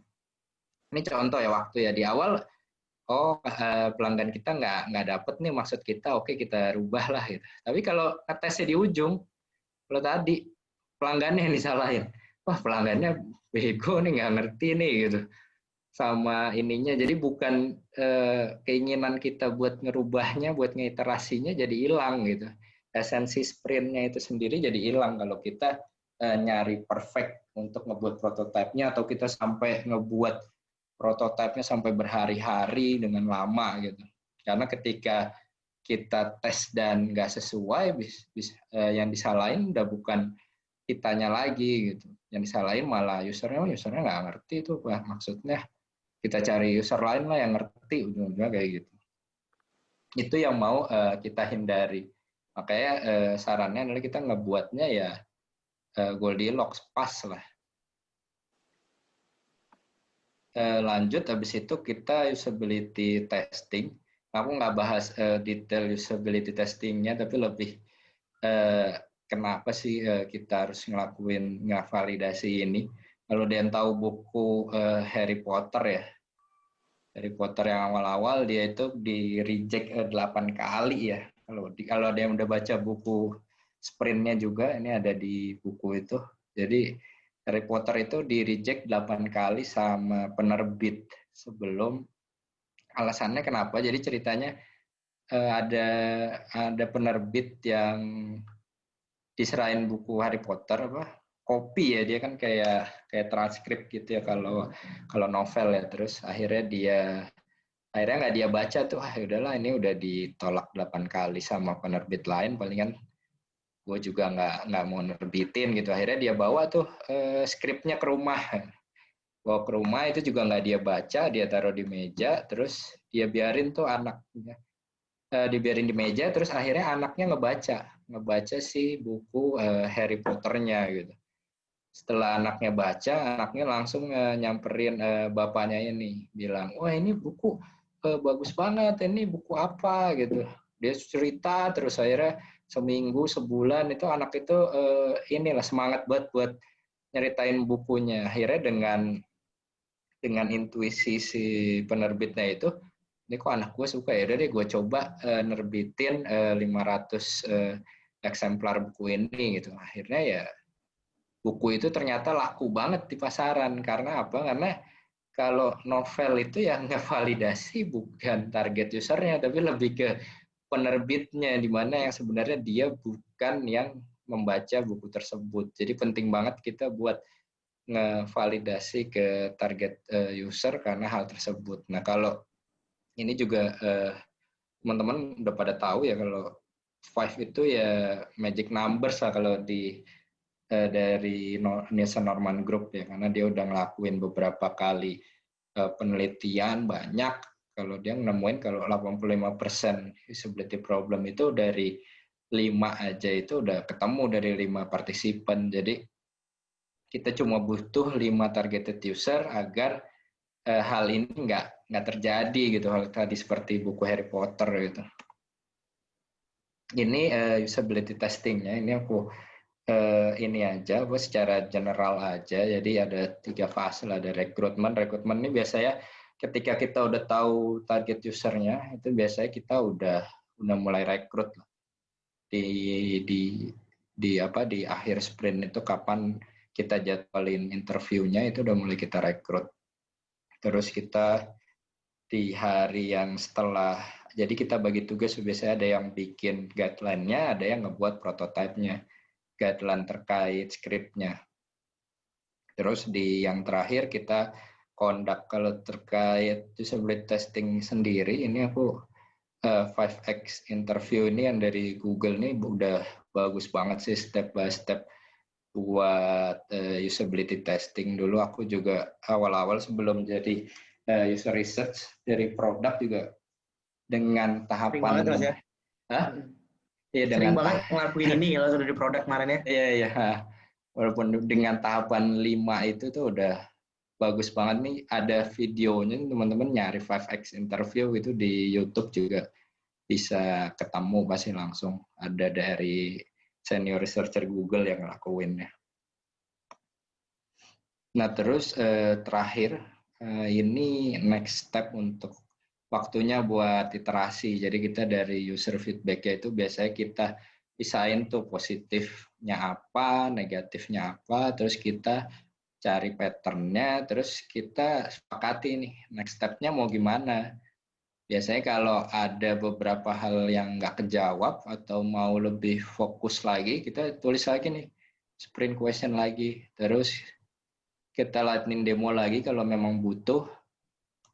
Terus kita sketching lagi tim sprintnya. Terus kita iterasi prototipenya, dan kalau sekarang pasti dengan waktu yang lebih panjang lah, karena kan kita udah punya data juga ya, hasil belajar dari usability testingnya. Nah, habis itu kita iterasi dengan waktu tambahan, terus kita usability testing lagi deh. Sampai benar-benar sprint question yang awalnya itu terjawab semua. Karena terkadang, ternyata buat ngejawab sprint question yang udah di-define di awal, butuh sprint question tambahan nih. Nah, itu dibuat juga nih di next step ini. Ini quotes yang aku suka banget ya kan, dan ini representasi dari desain sprint banget. Jadi nggak ada yang gagal ya, kecuali ya kita semua ini harus belajar terus dan mencoba terus, nggak ada sesuatu yang gagal. Nah, ini kalau mungkin tadi ada yang nanya juga ya, desain sprint itu bedanya apa sih sama yang lain ya? Iya, banyak. Banyak. Mungkin ada yang nanya terkait design thinking, terus ada yang tahu Lean Startup, terus ada yang mungkin yang terkenal Agile itu Scrum ya. Kalau design thinking itu lebih ke belum ada, kita bicaranya belum ada bisnis modelnya, dan design thinking itu nggak harus mendeliver sesuatu ke produk ya. Dan kalau contoh ini juga Lean Startup. Nah, Lean Startup itu dia ya harus nge-build MVP juga. MVP-nya juga dia beneran biasanya kalau di ininya. Terus yang Agile, kalau Agile ini terkait delivery sih, bukan discovery gitu. Nah, kalau desain sprint itu sebenarnya kalau dalam 3 kata ya, dan bedanya dengan yang lain ya, kalau desain sprint ini terutama kolaborasi dengan cepat gitu. Kalau yang lain mungkin nggak menekankan hal itu, dan desain sprint itu lebih framework-nya lebih clear nih, gimana caranya kita maksa, dengan tanda kutip maksa buat kolaborasi bersama dengan cepat gitu. Terus yang kedua ya, desain sprint itu sebanyak-banyaknya kita need possible idea, dan decide-nya pun bareng-bareng gitu. Kita kalau kolaborasi sama-sama. Dan yang terakhir, kita itu bukan nge-build suatu MVP, tapi kita nge-build-nya ya learnable lah, produk yang dengan kita launch, dengan kita build produk itu kita bisa belajar sesuatu gitu. Oke, kalau dari aku paling itu aja ya. Thank you. Mas. Siap, Kang Dito ya, Kang Dito. Ini lama banget ya kayaknya ya. Oh enggak pas kok. Pas kok sesuai waktu 1 jam sesuai waktu. Oke, thank you Mas Sorry ya. Dito pemaparan materinya ya. Ini udah banyak banget nih pertanyaan-pertanyaan. Mungkin kita satu-satu ya, mungkin ya Mas Dito ya. Lebih kita Iya. bacain ya. Mungkin saya bacain, nanti Mas Dito bisa jawab gitu ya. Kurang lebih nanti teman-teman kalau misalnya kurang puas, boleh langsung angkat tangan atau buka unmute-nya, mau tanya langsung nggak apa-apa gitu ya teman-teman, gitu ya sistemnya ya, biar enak ya. Jadi yang pertama prasyarat desain sprint bisa jalan maksimal apa gitu. Apa tuh tadi Mas Tito? Kan tadi udah dijelasin tadi ya. iya Sedikit, tadi mungkin lebih jelasin detail lagi lah. Kalau prasyarat desain sprint ya, ini aku tunjukin aja lagi kali ya. Mana cara? Aku langsung aja deh. Kalau prasyarat desain sprint sebenarnya yang pertama pasti kita harus harus dapat buy-in dari stakeholder, terutama decidernya itu wajib banget sih, karena kalau nggak dapat buy-in dari decider itu desain sprintnya jadi percuma gitu, karena nggak ada outputnya, itu nggak akan ada sesuatu yang dibawa, jadinya udah desain sprintnya selesai ya udah gitu. Terus yang kedua ya tadi yang datanya terkait user understanding-nya harus clear dulu sih dan lengkap, karena untuk kan kita punya challenge ya, untuk menyelesaikan challenge-nya itu kita harus lengkapin dulu tadi user understanding-nya. Kalau kita emang belum punya ya kita harus ngejalanin research dulu berarti. Siap. Jelas ya. Jelasnya prasyaratnya berarti ya kurang lebih seperti itu yang dijelasin Mas Dito tadi. Ini yang kedua Mas, dari Renaldi Sidik Wibowo. Kapan kita harus menggunakan metode desain sprint dibanding metode lainnya? Nah ini tadi kayaknya sudah dijelasin lah ya, tapi bisa dijelasin ulang lagi Mas. Tadi udah ya. Tadi aku sambil show aja deh. Aku share screen lagi nih.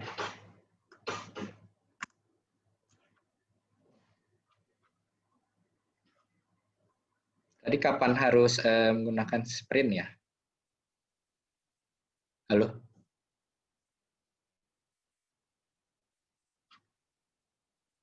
Halo? Ayah, Mang. Ya, oke. Nah, kalau sprint sebenarnya ketika kita butuh alignment, ketika kita merasa kalau waktunya pendek banget nih, kita harus ngelakuin sprint nih, atau terus ada problem yang memang gede nih harus kita pecahin. Ini ada 4 sebenarnya. Dan yang terakhir itu ada insight baru nih dari tim user research, dan kita ngerasa bahwa ini harus kita bawa dan kita bisa jadiin solusi nih. Harus kita pecahin nih challenge-nya dan kita cari solusinya.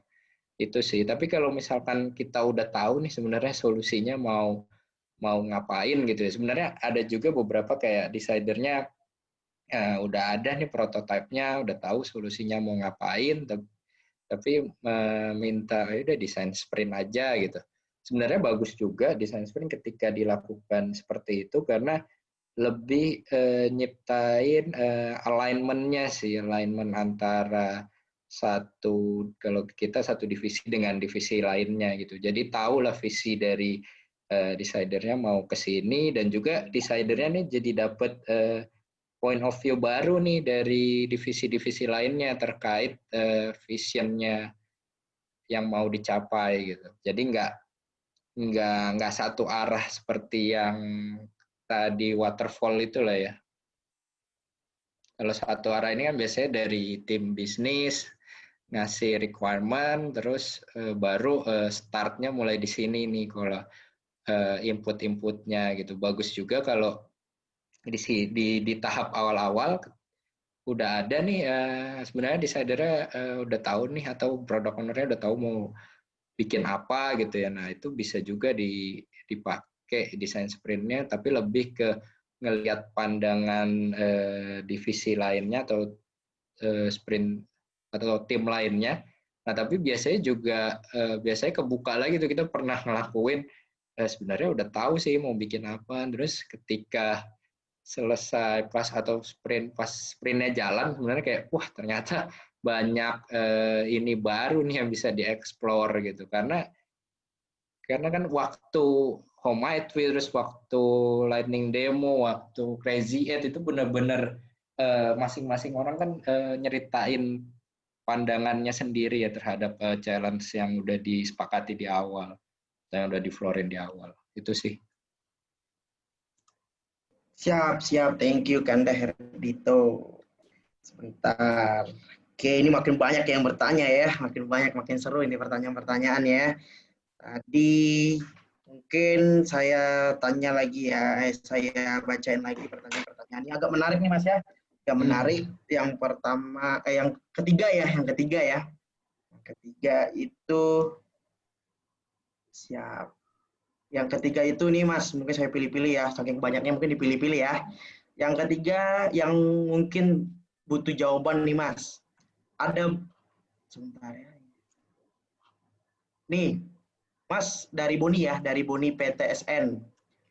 Mas mau nanya nih, contoh ya, desain sprint ini kan memakan cukup banyak ya. Sedangkan ada juga bagian vital seperti IT dan backhand yang nggak bisa ikut keseluruhan acara. Apakah dengan kondisi seperti itu desain sprint tetap bisa dijalankan? Nah, dia membandingkan tuh Mas. Itu kira-kira gimana Mas pendapatnya Mas? Nah itu sih jadi sebenarnya kan ada tahapannya itu ada yang tadi aku bilang ya ada define bentar. Ada understand, define, diverge, decide, ada ini ya sebenarnya banyak banget pertanyaan ya teman-teman ya. Ya sebenarnya kalau desain sprint itu 1,5 hari aja itu sebenarnya udah cukup sih buat tim atau buat orang buat join ya karena di tahap 1,5 hari aja ini sebenarnya udah ngecover hal ini sih 4 ini atau bahkan ketika hanya diverge dan decide aja nih yang dipakai itu cuma beberapa jam gitu.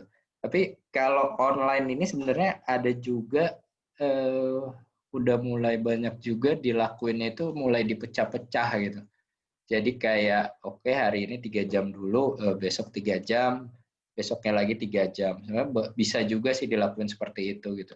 Terutama nih misalnya tahap understand sama define kita lakuin 3 jam deh di awal gitu. Lalu lanjut ke diverge-nya 3 jam. Oke, terus decide-nya 3 jam gitu.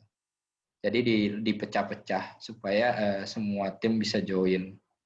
Itu sih. Siap. Wah, banyak banget nih Mas ya. Jadi saya pilih-pilih ya, gitu ya. Maaf ya. Tapi ya kita usahakan kita bacakan semua ya pertanyaan-pertanyaannya ya. Baca. Ya. Ini Mas juga nih dari Muhammad Hakim ya, setiap web yang jelasin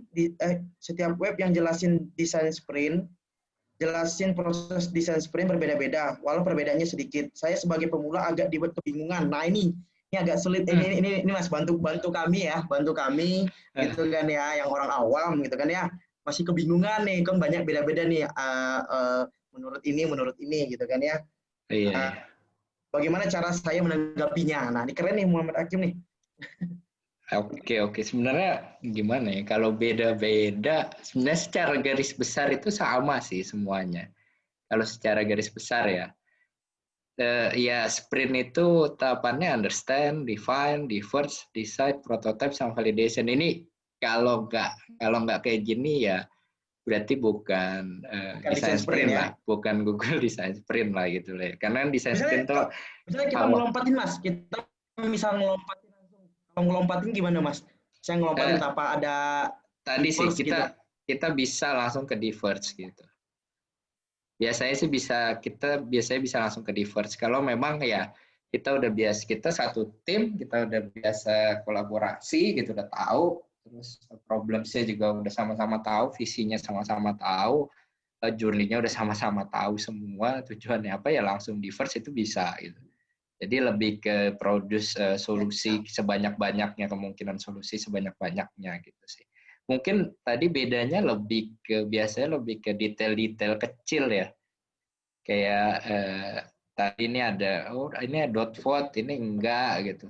oh ini ada yang votingnya pokoknya 3 dot aja ini atau berapa dot. Biasanya itu ada beberapa yang beda-beda, paling kecilnya kayak gitu sih. Tapi sebenarnya kalau tahu misalnya dot vote itu sebenarnya buat apa sih gitu, kenapa kita ngelakuin di sprint gitu ya. Sebenarnya dot vote itu lebih ke supaya semua orang itu ngebaca nih, sprint team itu ngebaca apa yang ditulis sama sprint team lainnya gitu. Karena kan tadi kalau sprint itu metodenya lebih ke working together alone gitu. Jadi masing-masing orang tuh kerjanya sendiri-sendiri gitu. Nggak ada diskusi, lo nulis apa tadi? Oh itu ya gue nulis juga deh, gue ini juga deh. Nggak ada kayak gitu. Biasanya setiap orang yang nulis masing-masing sendiri, terus ditaruh, baru ditaruh. Nah, dot vote itu ya supaya teman-teman ya baca gitu ya, satu persatu, terus sama-sama kita nentuin fokusnya juga. Selain buat nentuin fokus ya, buat nentuin fokus kan pasti kan ya, orang pasti mungkin secara surface, secara sekilas tahunya ya ini buat nentuin nih, oke lanjutnya ini gitu. Tapi secara why dasarnya sebenarnya biar masing-masing orang itu ya mau baca juga dan tahu prosesnya secara keseluruhan. Ini kalau dilihat kan understand tuh gede banget ya, kayak banyak banget. Terus kita kerucutin lagi nih, di sini kita agree nih, kita sepakati, oke, problemnya ini.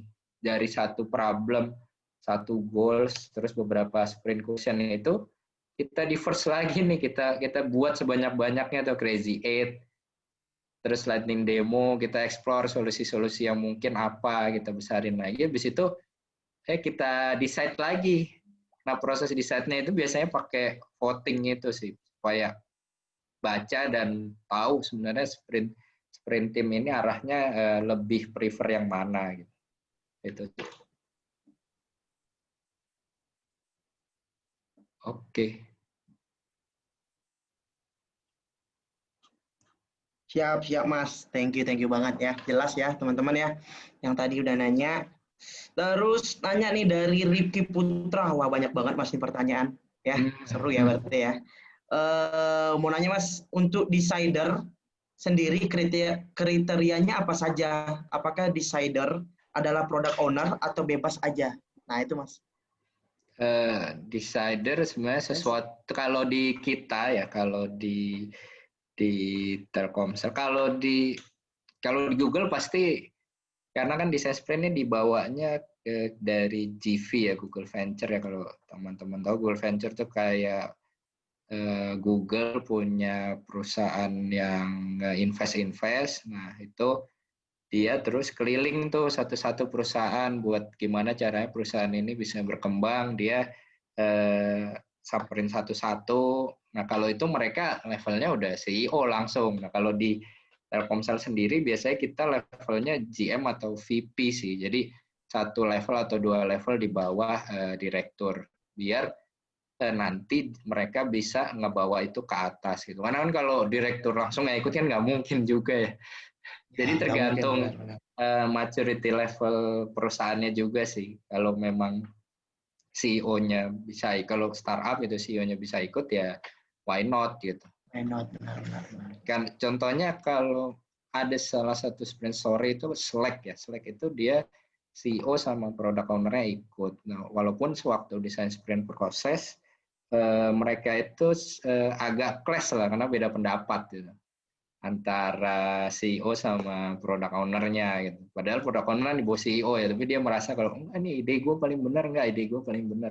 Akhirnya itu ya Jack Knapp yang fasilitasin, dia decide ya udah kita rumble aja. Rumble itu jadi kayak diadu lah.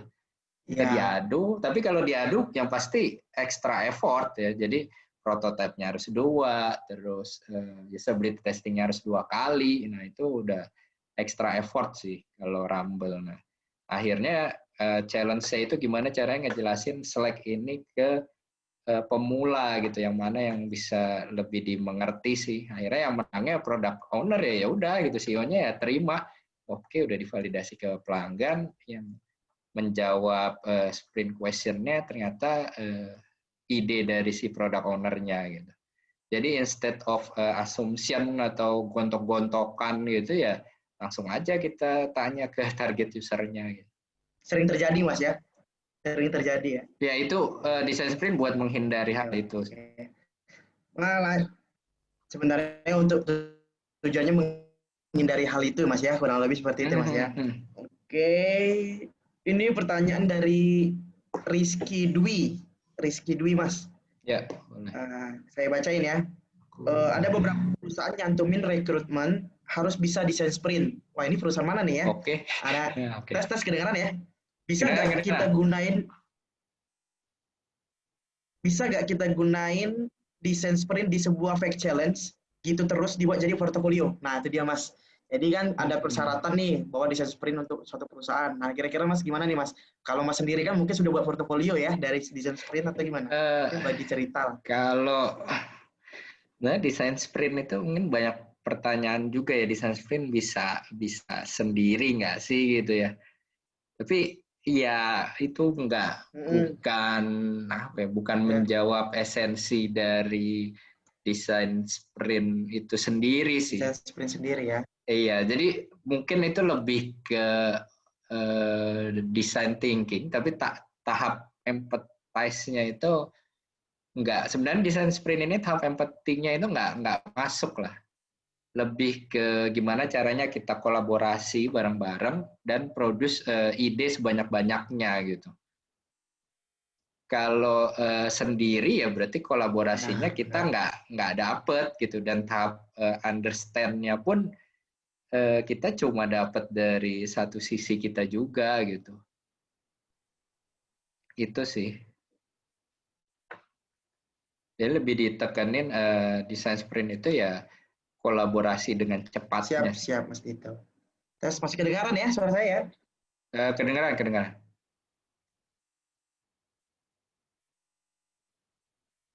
Siap. Tujuannya itu Mas ya, kurang lebih Mas ya.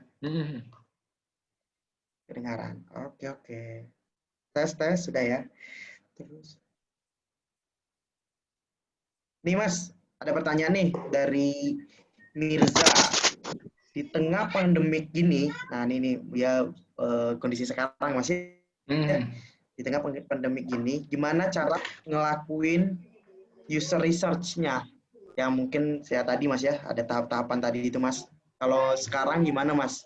Di Telkomsel udah tahap ini user research validasi gitu nggak? Dadah.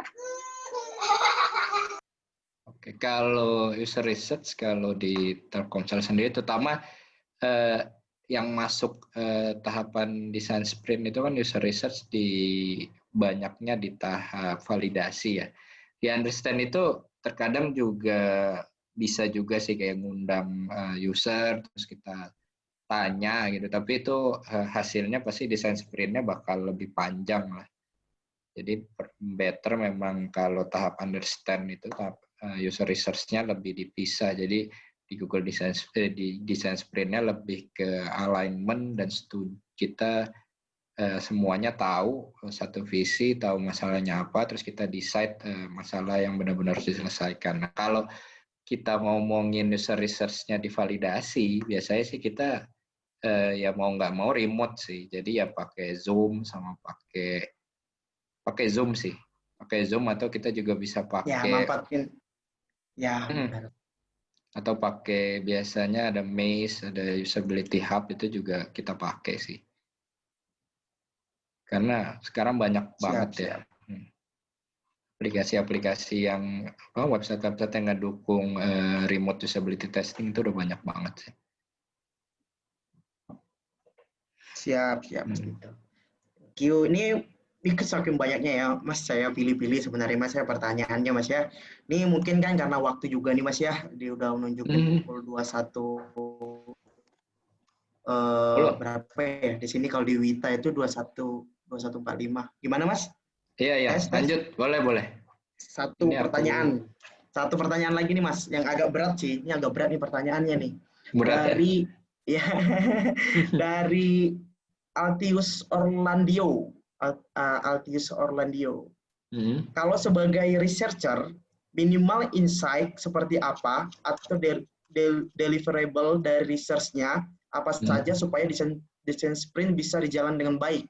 Nah, ini berarti dia nanya, Mas Iya. Dito gimana nih nunjukin kalau Kalau di case ini ya, kalau kita ngomongin apa tadi ibu-ibu mau beli sayur ya, yang pasti harus ada customer journey mapping-nya sih. Itu paling paling paling minimal lah yang ada sebelum kita mulai desain sprintnya. Gimana sih biasanya ibu-ibu beli sayur, journey-nya gimana? Apakah dia mikir mau masak apa dulu, terus berapa kebiasaannya gimana, behaviornya, apakah dia belinya setiap hari, terus yang paling penting ketika, ini aku langsung jam tuh contoh aja ya, maksudnya ketika dia beli sayur itu yang paling penting apa yang dilihat itu sih, terutama customer journey map ya. Customer journey map kan ada ada user journey-nya, terus ada apa yang dia rasakan, terus ada peluangnya kita bisa ngapain aja di situ di masing-masing journey-nya gitu. Apalagi kalau kita mau ngerubah kebiasaannya dari yang biasa beli di tukang sayur atau beli di pasar buat ke marketplace. Jadi kita harus tahu tuh kebiasaan customer journey map-nya sekarang gimana dari ibu-ibu itu. Siap. Itu Berarti paling inti minimal. utamanya Iya. Inti utamanya kita harus ngerti dulu ya customer journey-nya ya Mas ya. Iya. Lebih seperti Tapi itu ya. kalau kita ngomongin kayak di produk-produk existing gitu ya, produk-produk existing, biasanya kita juga ngelihat dari behavior itu kan nggak melulu dari hasil pengamatan, juga ada dari data-data gitu ya. Nah itu juga bisa kita pakai sih, kayak misalkan kita segmentasiin nih, misalkan Benar. usernya yang kita tadi aktif user ya, terus challenge-nya mau ningkatin aktif user ya, kita lihat behavior yang churn itu kenapa sih kok dia churn, kenapa dia nggak jadi aktif user aplikasi lagi gitu, apakah dia balik ke belinya jadi di mana, ataukah jangan-jangan dia pindah operator lain. Nah itu bisa kelihatan sih dengan data existing, terutama kalau misalkan ternyata dia pindah nih, nggak pakai aplikasi lagi tapi dari channel lainnya gitu. Telkomsel kan banyak channelnya juga ya gitu. Siap. Nah ini Mas, nanggung lah ya, satu lagi ini banyak banget, tapi nggak apa-apa. Ini dari Neta Aulia. Apakah desain print dilakukan ketika sudah melakukan design thinking? Nah ini mungkin Mas bisa kasih tahu lagi lah ya, biar lebih jelas lagi lah ya. Enggak sih, jadi desain tahap empatinya memang bisa kita lakuin, mungkin jadi sebenarnya juga kalau bisa kita pisahin gitu ya. Jadi ya ini kita harus ngelakuin user research, baru habis itu design sprint. Jadi kalau design thinking kan ya udah ada solusinya gitu ya kalau kita lakuin secara keseluruhan gitu ya. Tapi desain sprint itu bukan kita udah ada solusinya gitu, kita buat gitu, kita ngelakuin desain sprint lagi, enggak sih. Jadi lebih ke kita punya challenge, oke kita mau explore nih challenge utamanya apa, beberapa challenge utamanya dari turunan challenge yang udah ditetapin sama designer. Itu kan ada turunan challenge-nya tuh yang tadi How Might We. Terus kita eksplor solusi, ide, dan sebanyak-banyaknya gitu. Dan terakhir kita validasi. Tadi sih yang tiga tahapan ini. Ini kalau secara garis besar, secara simpel ya design sprint ya ini gitu. Tapi understand-nya ini ya memang mostly lebih ke tim yang di luar UX dan produk gitu ya. Tahu juga nih gimana usernya, ya contohnya gini lah, yang bisnis jadi tahu usernya, yang user jadi tahu bisnis dan teknologi, yang bisnis jadi tahu user dan teknologi. Nah itu semua saling sharing lah ibaratnya di situ. Benar. Tapi proses sebelumnya gimana sebenarnya ya nggak include di proses desain sprint itu gitu. Benar. Oke, ya kayaknya sudah ya Mas ya. Ini udah banyak ya. udah banyak juga tadi yang kita Mas Dito jawab ya, Kang Dito jawab ya. Jadi ya mungkin saya bisa sedikit simpulkan ya teman-teman ya, bahwa desain sprint sendiri tadi gimana Mas Dito sudah menjelaskan why-nya desain sprint, what-nya desain sprint, dan begitu juga tahapan-tahapannya ya, tahapan desain sprint yang harus kita mungkin lebih didalamin lagi, yang dari sisi understand-nya, terus dari sisi define-nya gimana, kita udah mendefine, terus yang kedua kita divorce ya, berpikir secara berkala, makin ini ya, makin mengecil ya, makin mengerucut, akhirnya decided, memutuskan gitu kan ya, terus akhirnya membuat prototyping dan validasi. Kurang lebih seperti itu. Mungkin Mas menjelaskan ataupun gimana nih saran untuk kami ya, mungkin yang pemula-pemula, atau ini loh mulai tahapan yang bagusnya mulai dari sini mungkin dari Mas Dito-nya. Oke, kalau aku sih sebenarnya desain sprint yang penting ya, kalau aku yang kalau awal-awal ya lakuinnya secara bersama-sama sih. Jadi mungkin sama-sama Mas ya, poin bersama-sama. Ya. Kalau mau bikin, misalnya ada yang bilang tadi fake gitu ya, kalau fake ya berarti semuanya ya kita tahu bahwa akan berjalan. Misalnya kita nggak ngelakuin user research dulu ya, jadi semuanya akan berjalan sesuai asumsi bersama aja sih. Tapi ya ujung-ujungnya asumsi bersama itu akan disepakati juga di tahap define ini. Tapi ya itu asumsi, bukan hasil dari user research sebelumnya gitu. Tapi yang paling penting adalah ya desain sprint kalau mau nyobain ya lakuin, tapi harus bersama-sama ya, jangan sendirian itu sih. Karena di situ memang poinnya sih.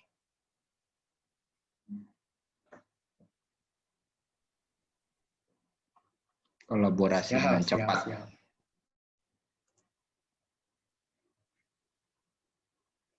Siap. Oke.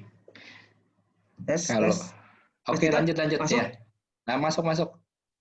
Ya kalau buat korporasi kan biasanya ada orang-orang yang udah punya ide, terus udah getol banget ya sama idenya, terus ketika idenya ditolak dia sakit hati, atau bahkan kita biasanya juga udah ngerumusin nih, kita punya ide, terus kita udah buat detail requirement, pas di launching ternyata gagal gitu. Nah sebenarnya desain sprint ya buat menghindari hal itu gitu. Jadi nggak akan ada hal yang gagal gitu. Adanya ya pembelajaran. Karena kenapa disebut gagal itu kan karena kan kita udah effort banyak banget secara resource, terus akhirnya ya resource-nya habis ya. Oke, kita nyatakan gagal gitu. Tapi desain sprint ya effortnya cenderung sedikit gitu dibanding effort secara resource-nya dan secara waktunya. Jadi ketika memang nggak bekerja ya bukan gagal gitu, itu pembelajaran dan itu harus kita rubah gitu, supaya mencapai tujuan kita dan memecahkan challenge-nya. Siap. Oke, Mas Dito, thank you banget ya buat pemaparan, terus tadi sudah bantu kita menjawab gitu ya pertanyaan dari teman-teman. Itu mungkin ya closing statement dari Mas Dito. Thank you banget buat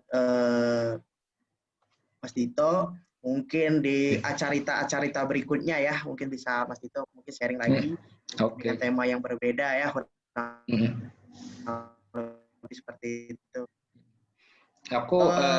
Karena tadi dibuka sama Mas Agil, mungkin akan ditutup juga dengan Mas Agil. Mas Agil, ini lapak gimana? Oke, aku ada saran sih, maksudnya buat misal kalau khususnya buat korporasi ya, kalau buat yang mau ngelakuin desain sprint gitu ya.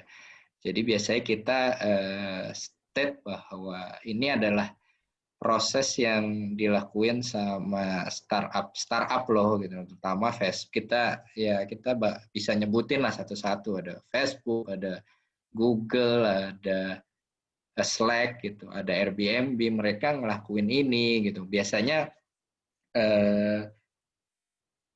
kan mas senior leader ya, maksudnya leader itu lebih tertarik, oh ya ini dilakuin sama perusahaan-perusahaan yang kayak gitu ya, startup yang oke banget nih, dan mereka sukses buat ngelakuin ini gitu. Terus kita juga biasanya bilang bahwa ini dalam waktu sebentar prototipenya langsung jadi loh, dibandingin langsung nge-build sesuatu, ada outputnya gitu. Biasanya mereka lebih suka output gitu, outputnya apa gitu. Tapi bukan pembelajaran ya outputnya. Kalau kita ngomongin validasi mungkin ya ini kita bakal outputnya validasi nggak. Biasanya lebih sesuatu yang bernilai itu lebih kayak ini outputnya prototype gitu. Itu lebih bernilai sih di mata leader-leader gitu. Dibandingkan outputnya pembelajaran ke user nih. Itu tahap-tahap awal ya, cuma nantinya ya ujung-ujungnya mereka akan sadar juga gitu bahwa oh ya validasi ke pelanggan dengan cepat nanti outputnya gitu, bukan lagi prototype itu kan in the middle-nya ya. Kita biasanya bilang outputnya 80 ide dalam waktu 1 hari nih langsung langsung keluar gitu, terus akan ada keluar prototype dalam waktu 1 hari juga, itu udah langsung wah yang benar gitu, cepet banget ya, oke dah lanjut ya gitu dulu biasanya. Siap. Itu awal-awal. Siap Mas Dito, thank you banget nih sharing-sharingnya ya. Tuh teman-teman pada bilang ini bermanfaat, thank you. Mungkin ada juga yang banyak bilang tuh boleh di-share nggak ya materinya? Mungkin hubungin ya teman-teman ya, hubungin mungkin atau DM kali ya, DM di Instagramnya @herdito apa nih? Herdito ya. Iya boleh. Sudah ditulis Mas Agil di kolom chat. Mungkin teman-teman bisa kalau mau minta Erdito Wahyu ya, boleh. Kalau ada pertanyaan atau apa, nanti boleh dihubungin langsung. Oke, itu aja. Mungkin thank you banget sekali lagi, thank you banget Mas Erdito. Saya kembali.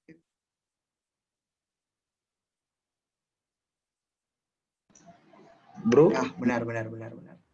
Siap. Thank you Mas Dito. Siap. Mas Agil, oke. Saya balikan ke Mas Agil lagi. Udah, sampean yang tutup aja, Bray. Sikat, Ben.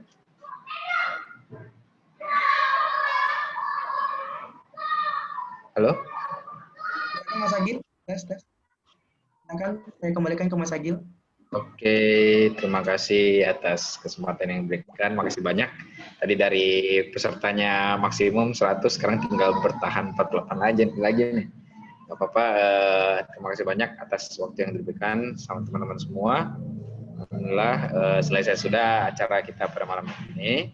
Jangan lupa kita akan ada acara selanjutnya, edisi 9 dan edisi 10, kita akan ada edisi spesial. Nanti akan kita bocorkan di grup Telegram atau di grup di Instagram kita. Makanya jangan lupa follow Instagram dan Telegramnya kami. Itu saja mungkin, semoga bermanfaat. Nggak afdol kalau saya nggak tutup dengan pantun, karena saya buka dengan pantun tadi. Untuk sesi fotonya kan dah? Oh iya, so. Oke, foto-foto dulu ya. Oke, tapi tinggal 40 orang, bro, harusnya nanti foto di awal. Oh gitu ya? Ya, nggak apa-apa lah. Tadi udah di capture juga sebagian. Nanti lain kali masih utuh full kuota, kita foto di awal. Oke. Siap. Oke, siap. Kanda Agil. Putih-putih bunga melati, harum wangi di pagi hari. Acara kita cukup sampai di sini. Jika rindu, nontonlah lagi. Oke, saya Agil Setiawan dan bersama teman-teman UXA di Makassar. Terima kasih atas kesempatan yang diberikan. Assalamualaikum warahmatullahi wabarakatuh. Waalaikumsalam.